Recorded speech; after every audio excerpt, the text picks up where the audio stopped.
were corrupt, fraudulent, and illegal. Those prosecutions were deeply controversial, and Spitzer made most of Wall Street his enemy. I'm going to talk to him about what he thinks about the world he's watching today. Now to my guest today, the former governor of New York, former attorney general of New York, Eliot Spitzer. Welcome. Thank you. Pleasure to be here. When you saw the news about these AIG bonuses, what did you think? This was the company that you prosecuted way back when. On the one hand, I was not surprised. Bonuses are part and parcel of Wall Street compensation. And I think if you looked at any company, you would see bonuses of an equivalent size. So I think to a certain extent, what we are now doing is looking at what is a typical part of Wall Street compensation, voicing a visceral outrage that is legitimate, but is not particular to AIG. But when you took on AIG, what troubled you about it? What made you look at AIG and say something's wrong here?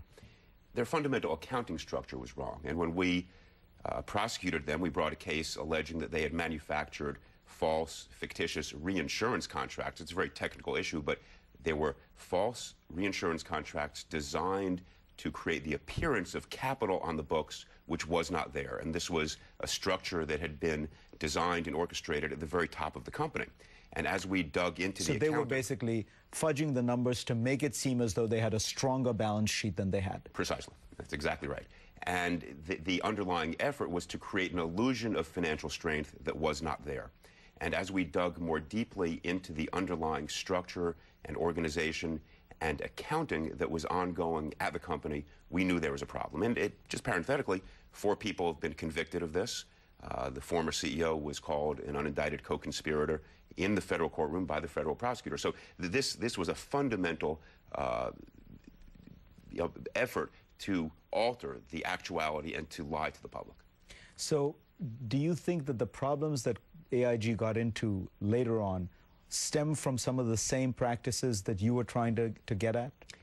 They stemmed from an effort from the very top to gin up returns whenever, wherever possible, and to push the boundaries in a way that would garner returns almost regardless of risk. And so, to the extent that there is a discussion, did this begin before or after the tenure of Hank Greenberg, it's unambiguous that the structures and the flaws and the policies began while he was there. That is why the board that he had controlled with an iron fist asked him to leave. It was their decision, not my decision, their decision to ask him to step down, something that was then and is now very unusual.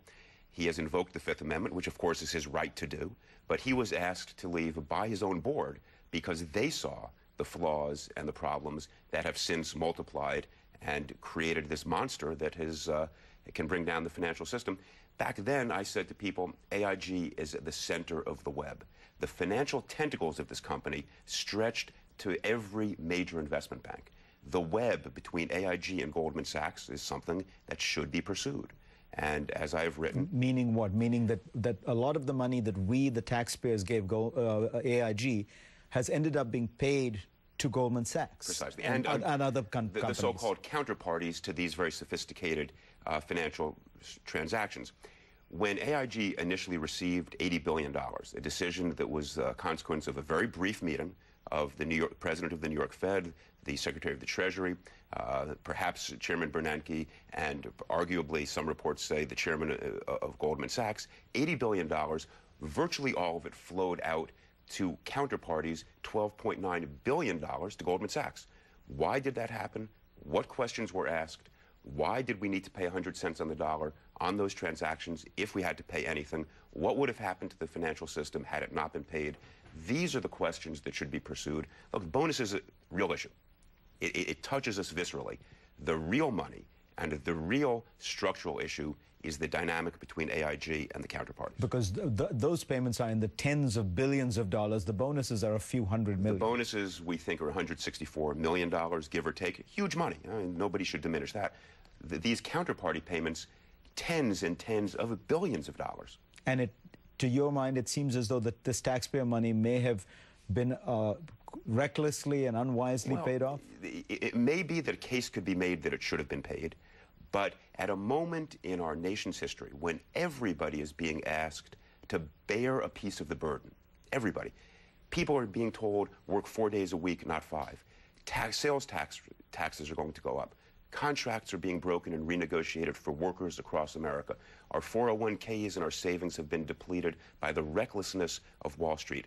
For Goldman and the other counterparties not to be able to say, we can make do with only 50 cents on the dollar, 30 cents on the dollar, after we've already given Goldman a $25 billion cash infusion, they are sitting on vast amounts of cash on the sidelines, which is their right, but they're going to invest it in due course based upon their judgment. For them, on top of all that, to get another $12.9 billion in the dark, without questions, after a meeting of this sort is fundamentally wrong, and that is the nature of the inquiry that should be raised. Is there, as far as you know, a congressional inquiry into these monies?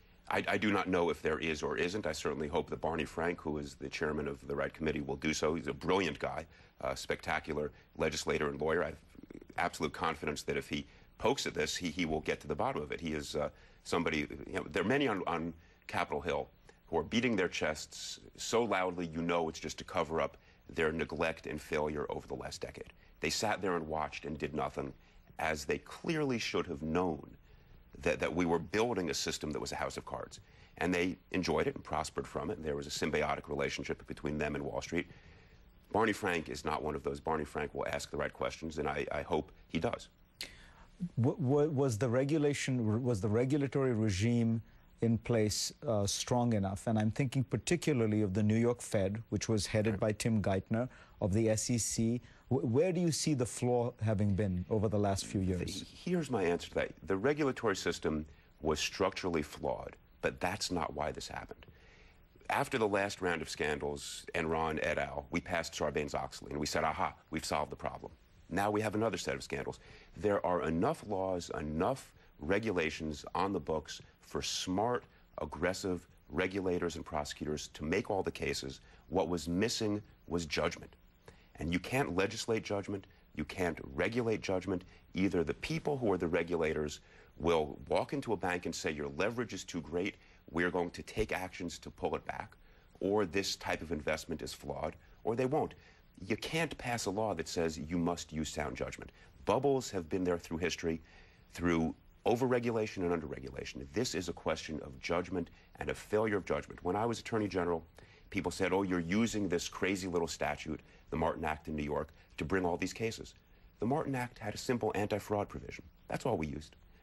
The federal government has exponentially more regulatory power than we did. What was lacking was the judgment, the tenacity, the desire to rein in a financial system that was spiraling out of control. How do you think President Obama is handling this crisis? Well, I think he is doing stupendously. I mean, I'm a huge fan of his. I think we all have to be and should be, if only because he has been thrust into a dynamic that is almost impossible. He's trying to put out not 500 small fires, 500 forest fires simultaneously. And he is addressing them sequentially, trying to keep a political coalition together. But it's very hard. And I think one of the largest, most difficult tasks that he has is to control the outrage that is brewing in the public, sympathize with it and garner it, but use it to get good policy, not policy based upon anger. Populism, if we go to the other extreme, we had libertarianism masquerading as capitalism for the past 30 years. That didn't work, and we knew it wouldn't work. I'm worried that we will go to the other extreme and end up with rank populism. That could be just as dangerous. And it's very hard to craft the reasoned policies that make the market work without losing the support of the public. That's what he's trying to do. It's a very difficult task. He is a brilliant communicator and a brilliant leader. And I think we all have to hope that he succeeds. Do you worry about this kind of populist anger when you watch the outrage over the bonuses? Yes. The outrage is legitimate, but it is being fomented by sort of a faux populism by many on Capitol Hill who saw this coming, who knew this was going on. And so I look at them and I say, come on, guys, you're supposed to be more mature. Express the anger, but then say, how do we solve it? Don't just throw more oil on the fire. And I am worried by that, and I'm worried that it will be destructive to our capitalist system. And I've said since the very beginning that my energy was directed at preserving and protecting capitalism. The libertarians didn't understand it, Populists don't understand it, but capitalism is what we want to preserve.